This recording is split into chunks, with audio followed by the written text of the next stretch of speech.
are your charges? Your charge is cyber harassment, contrary to section 27 of Computer Misuse and Cyber Crimes, Act number 5 of 2018.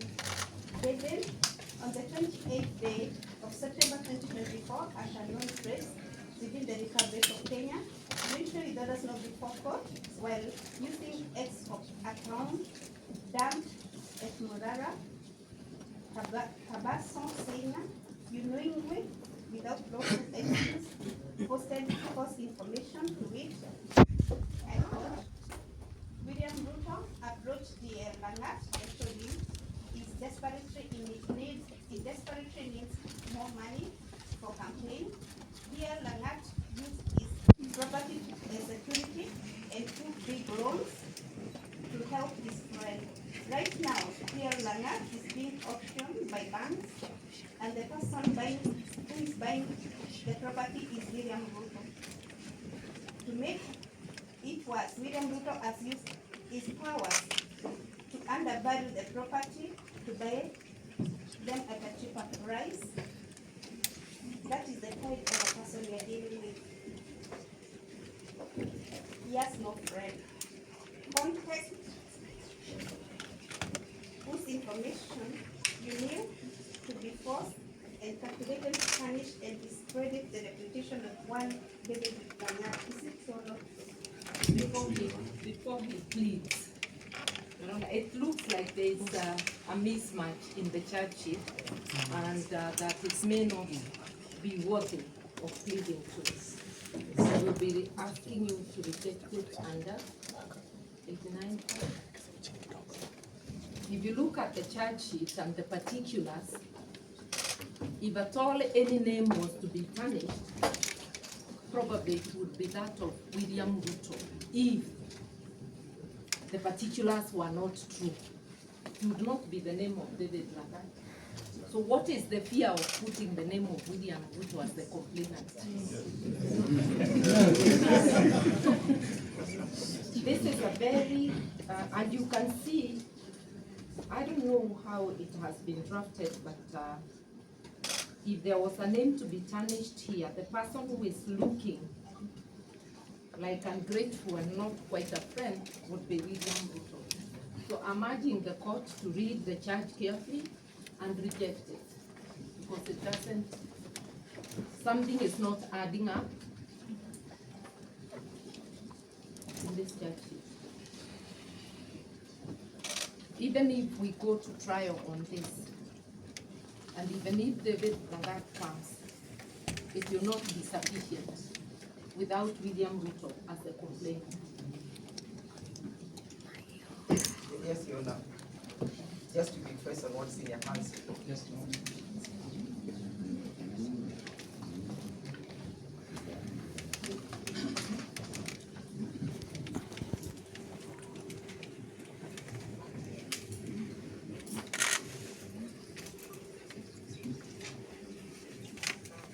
There is no doubt that the particulars of a charge sheet must be able to inform the accused person what he or she is pleading to. And that the particulars of an offense as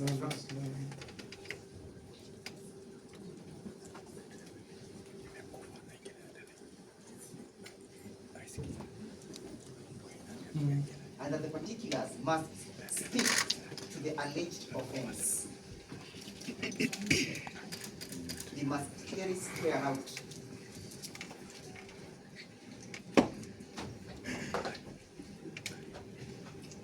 the subject of the complaint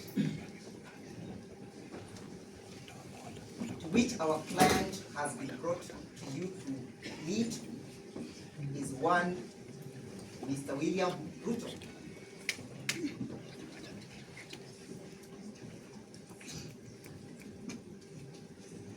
And therefore, if the offense as drafted was to have any meaning in law,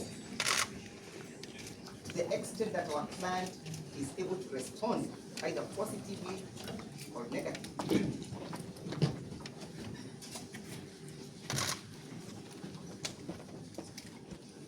the particulars must relate to the subject. To that extent, Your Honor, this charge sheet is defective. It's not worth the paper it's written on.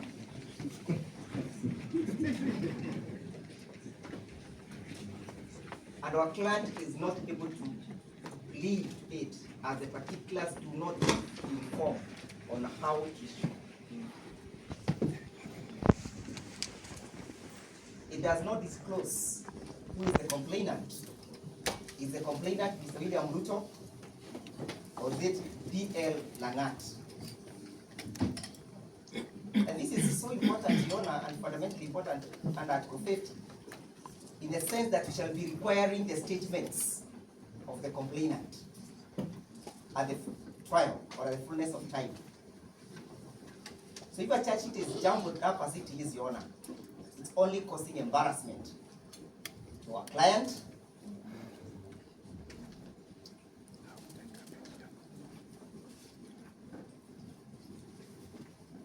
and to this court.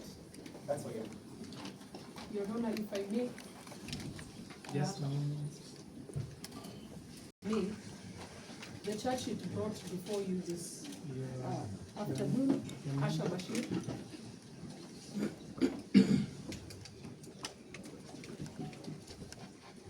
And so that we don't take a lot of time on this. Yes, I'm only raising one just issue. request that you do not repeat what the other Yes, person yes, said. yes. I'm only raising one issue, that the alleged complainant here is also not a witness. I am wondering how the two police officers will be the witnesses in this matter, yet the complainant is not. So I humbly submit, like my seniors before me, that this is a faulty charge sheet and should not see the light of the day. Thank you, Your Honor.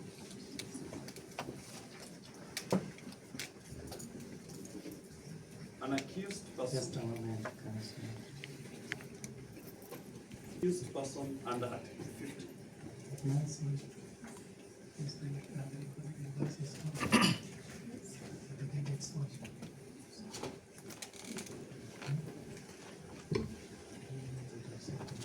50 of the Constitution, an accused person has a right to be informed in sufficient detail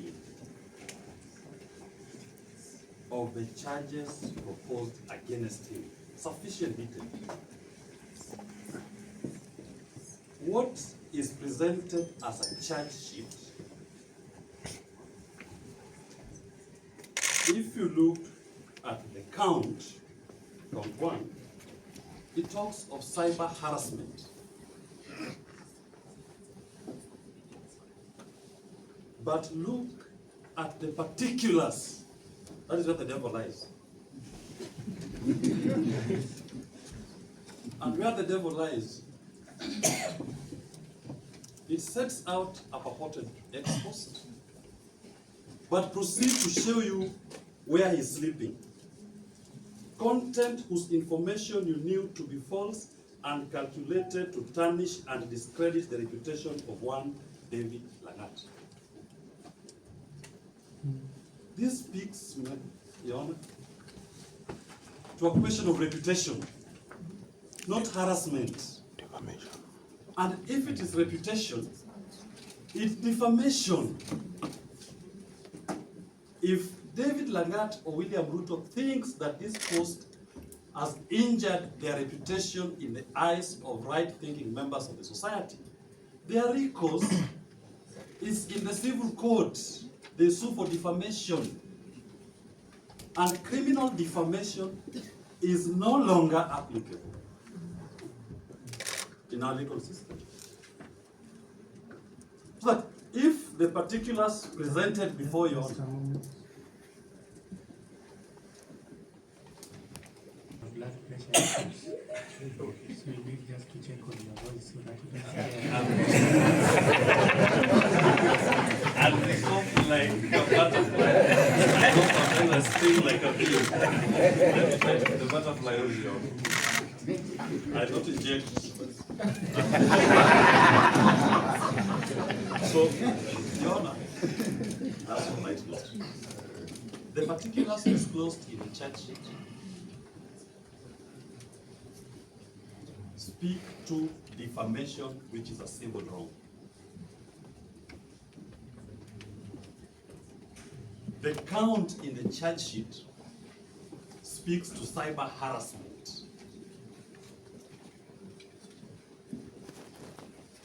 There's disconnects in the two. So will Mr. Morara be required to respond to the count of cyber harassment or the particulars of defamation? That charge sheet, Your Honor, should not be registered at this particular point. And the state can advise the complainant that in relation to reputation, the Chief Magistrate's Court Milimani exists, Civil Division. You can go there. In relation to cyber harassment, the complainant should come with better particulars, not these ones.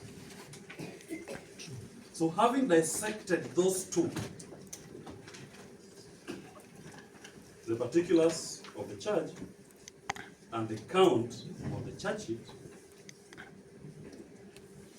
Your Honor should exercise your discretion and refuse to register this charge as presented before you, and direct that Mr. Morara to be set free forthwith, unless otherwise lawfully